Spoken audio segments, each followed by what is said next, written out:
My name is Eric Schwenk, and I'm here to bring you a recap of the Mundelein Village Board meeting held on February 25th, 2019. This is my second video recap, and I'm already changing things up. I'll start off with a Mundelein Minute, if you will, 1 minute of the highlights from Monday's meeting before rolling into a full recap. Covering the finances first, payment of bills included $3,101.53 to AT&T and AT&T Mobility, as well as $724,477.60 for the period of time between February 12th and February 25th. Other items to note included a presentation from the DeBruler Company regarding a proposed 45 units of income-assisted senior rental housing to be located at 437 North Chicago Avenue. The board reached consensus to recognize and uphold the previous redevelopment agreement that was signed with the previous owner of the land. Additionally, this week, the board voted unanimously to approve the appointment of Wells Price to the Fire Pension Board, the appointment of several individuals to the joint Lake County Emergency Telephone System Board, and the creation of a new class of liquor license for co-working spaces. The board also voted to approve a contract to create a new village website and canceled the May 27th board meeting as it falls on Memorial Day. That's your Mundelein Minute. Let's take a look at the full meeting recap. Following the mayor's State of the Village address, which is not covered in this video, the village board meeting kicked off right on time at 7 p.m. and the board rolled through their first few agenda items quickly. These included the Pledge of Allegiance and approval of prior meeting minutes. During public commentary, we heard from two individuals, Steve and Joanne, who made an appeal to the board to focus on infrastructure in the Loch Lomond neighborhood. There's flooding in the neighborhood, and Steve noted that there hasn't been any maintenance to the drainage ditches that run along the side of the road. He also noted that some residents have filled in those ditches. There was a quick procedural motion to move up the appointment of Wells Price to the Fire Pension Board, and this motion passed. Presentations and awards was up next, and a certificate of appreciation was presented to the Village of Mundelein by the United States Marine Corps on behalf of their outstanding Toys for Tots program. Up next was a presentation from the Economic Development Commission. On behalf of the EDC, Mayor Lentz recognized the Gold Star Award winners: Patterson Glass, Gustafson Body Shop, Karina's Bakery, and Las Magueyas Mexican Grill. These awards are in recognition of significant contributions that these businesses have made to the community, or they have achieved notable success in their industry. Awards were given to the recipients at the Business Appreciation Breakfast the week prior. Third up during presentations and awards was the DeBruler Company regarding a proposed 45 units of income-assisted senior rental housing to be located at 437 North Chicago Avenue.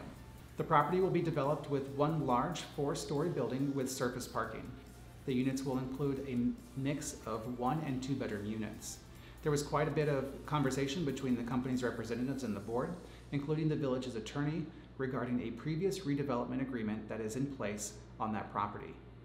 The company believes that the agreement was with the prior landowner and is no longer valid, and they'd like to build an apartment building. The land is currently zoned to support that development.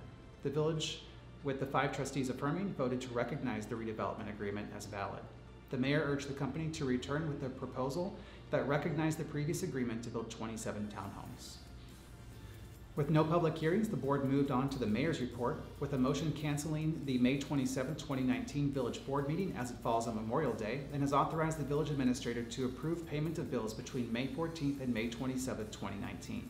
The board then voted to appoint Village Administrator John Lebedo, Trustee Rikas, Finance Director Doug Haywood, Director of Support Services Donovan Hansen, Police Chief Eric Gunther, Fire Chief William Lark, and Deputy Fire Chief Derek Brentz to the Joint Central Lake County Emergency Telephone System Board, effective February 25th.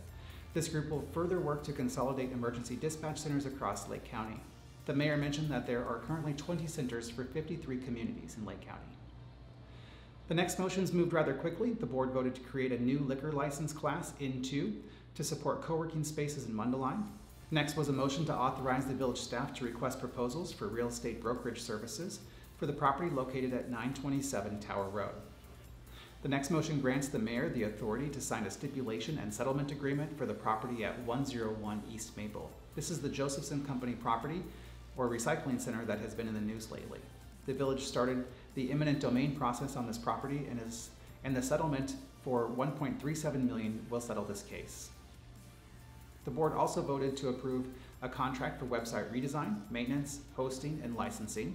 This 5-year deal for $29,460.75 will bring a new website and e-commerce to the village. Community and Economic Development was up next. All four motions quickly passed. These approved a variance for an enclosed porch at 566 Westminster Place and a special use permit for Don Beto Lawn Service. With no report from Public Works, Finance was up next, and the board voted to accept the 9-month financial report and then voted on payment of bills. The first motion for payment of bills was for $3,101.53 to AT&T and AT&T Mobility, and this motion passed.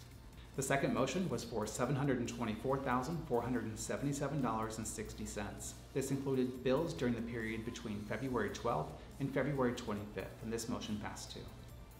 There were no official reports from the Public Safety Committee, and the fire chief noted some activities in the fire department, including some ice diving training to occur this week at the beach in Loch Lomond. There was no report from the Building Committee, and Transportation and Infrastructure was up next, with one motion to adopt a resolution concerning construction on a state highway. This resolution is required every 2 years by the state to conduct construction along the state highway system. Next up was the omnibus vote list. 6 out of 8 items were voted on at once. This included payment to District 120 in the amount of $26,995.25 for a pass-through COPS grant, $38,560.87 for legal services to Emery Murdoch, approval of a variance for a garage at 710 Norton Avenue, reduction of the Class B liquor licenses, and $21,428.75 to Baird Smith for legal services.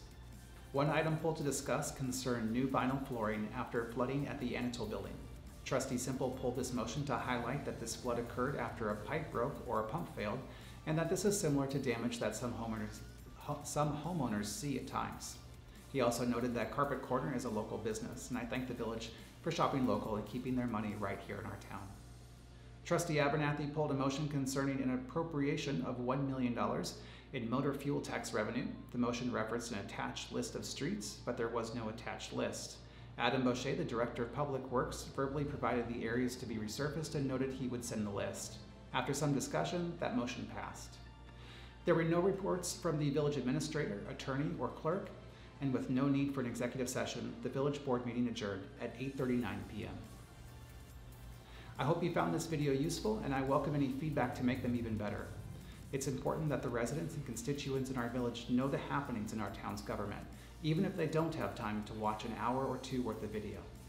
I'm Eric Schwank, thanks for watching, and I'll see you in the next video.